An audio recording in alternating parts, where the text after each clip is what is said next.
બોલો, હું પ્રશ્ન કોઈ નથી કરવો, તમે બધા સમજી ગયેલા છો? પ્રશ્ન કરો, બરાબર છે. નાના નાના બોલવાનું પાછો શીખવું જોઈએ.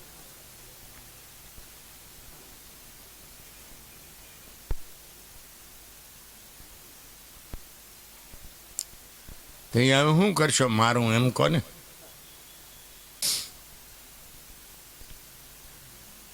એ બે બેનપણીઓ હોય ને,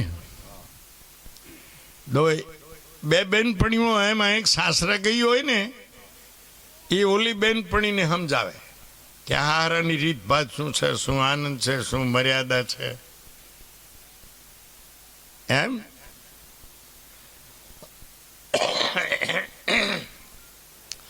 અંતર્મુખ વૃત્તિ ને બહિર્મુખ વૃત્તિ. તો અંતર્મુખ વૃત્તિ જે છે એ બહિર્મુખને સંબોધન કરે છે.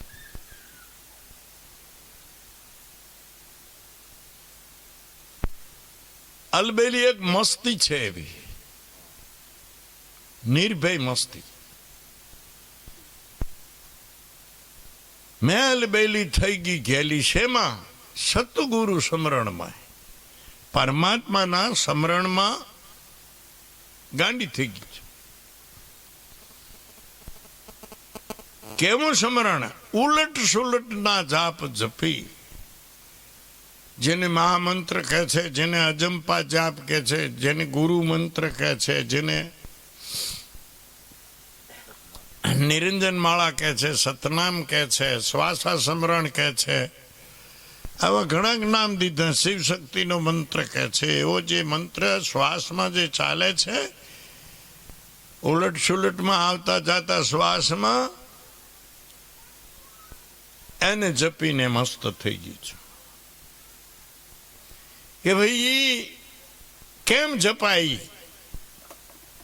તો કે પ્રથમ આસન દૃઢ કરીને,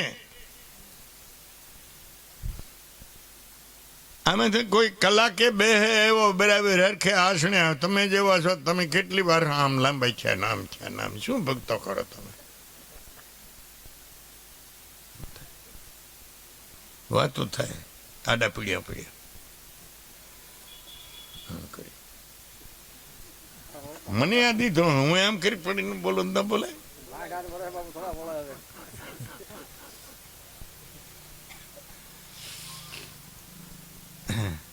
પહેલે તો આસન દ્રઢ કરે એટલે મન ઘડાય છે એનાથી. પ્રથમ આસન દ્રઢ કરીને બેસો સીધી ચાર સખીરી, બેસો સીધી ચાર.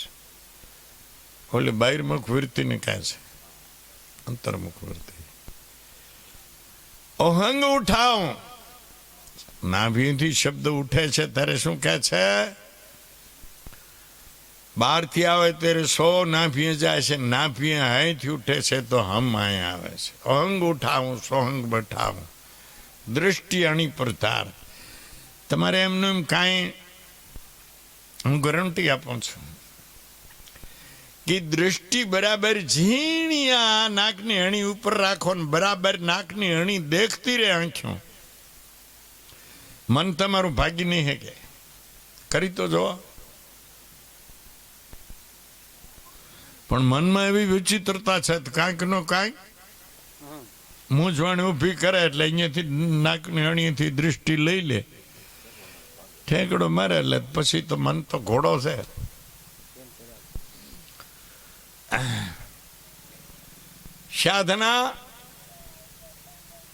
સાધના એમ હોય છે,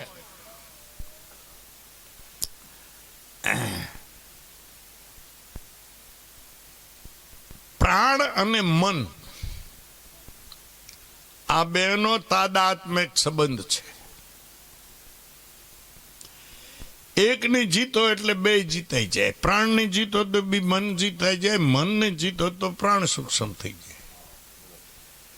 તાદાત્મ્ય સંબંધ એને કહેવાય કે ખરેખર તમે દૂધમાં પાણી નાખો એટલે બે દૂધ જેવું ધોળો દેખાશે, પણ ગુણધર્મ બે એના અલગ હોય છે. એટલે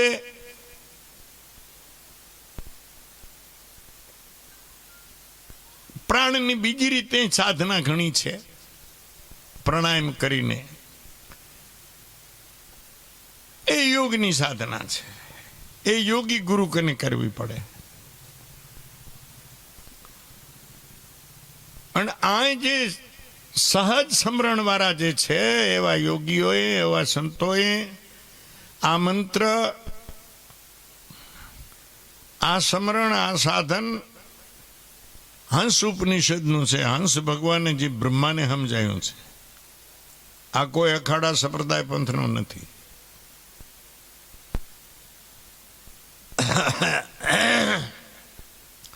શ્વાસ ઉશ્વાસ સહેજે ચલાવવું, પ્રાણને વધારવું ઘટાડવું નહીં. જે હાલે છે એ જ ગતિમાં, એ સ્વાભાવિક હાલે છે એ ગતિમાં હાલવા દેવું.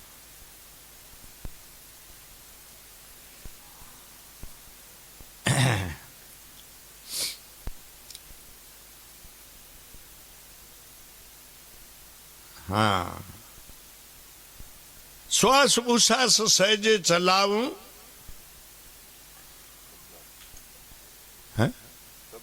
હા, શબ્દ સુરતા એકતા. શબ્દમાં બોલે, સુરતા ઝૂલે, પહેરી સુંદર શણગાર. શણગાર તો એને કહે છે કે જે વૃત્તિમાં ક્ષમા, હિંસા, દયા, મૃદુ, સત્વચન, તપદાન, શીલ, શોચ, કારણ કે વૃત્તિના આ શણગારો છે. તો સુરતા શબ્દ એકતા. પછી અહીંયાથી સુરતા શબ્દ મિલકર જાવે. અહીં પ્રકૃતિ હોય, પ્રકૃતિ બે એક થઈ જાય છે ને, અહીંયાથી પછી મળી જાય છે બે જ્યારે ઉપર ગગનમાં ચડે ત્યારે. સુરતા શબ્દ મિલકર જાવે, ગગન મંડલની માય સખીરી, ગગન મંડલની માય. વાજા વાગે બ્રહ્મનાજ ગાજે, સુરતા થઈ નિહાળ, ઉલટ સુલટના જાપ જપી. શબ્દ જઈને શૂન્યમાં સમાણ્યા, પ્રગટ્યા બ્રહ્મ પ્રકાશ. અબ ના આવું, અબ ના જાવું, પાઈ અટલ નિજ ધામ, ઉલટ સુલટ ના જાપ જપી.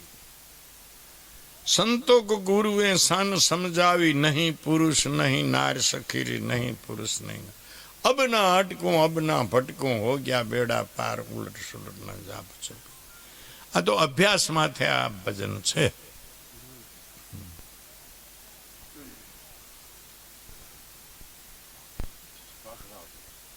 સાધના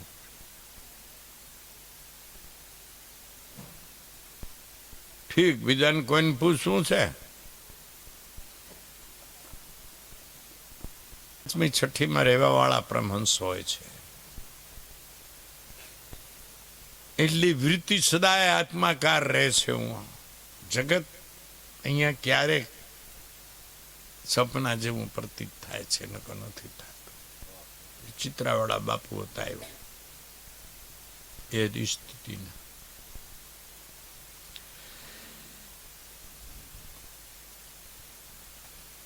તો જે પરમાત્મામાં, જે ચેતનમાં આઠો પોરને સદાય જેની વૃત્તિ રહેતી હોય,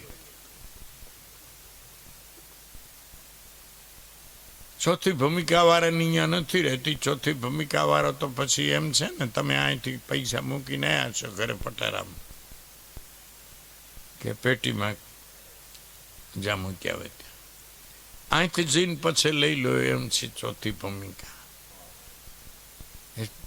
પાંચમી છઠ્ઠી વાળાની ખરેખર આત્માકાર વૃત્તિ રહ્યા કરે છે ને આત્મા આનંદ મળ્યા કરે છે 24 કલાક. જે પાંચમી છઠ્ઠી માં રહેતો, એટલે આ પ્રશ્ન તો ઓછો છે. પછી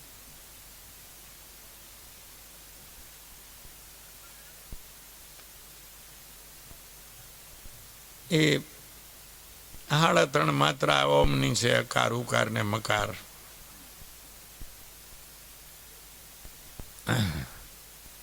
એ માત્રાઓ બ્રહ્મના 4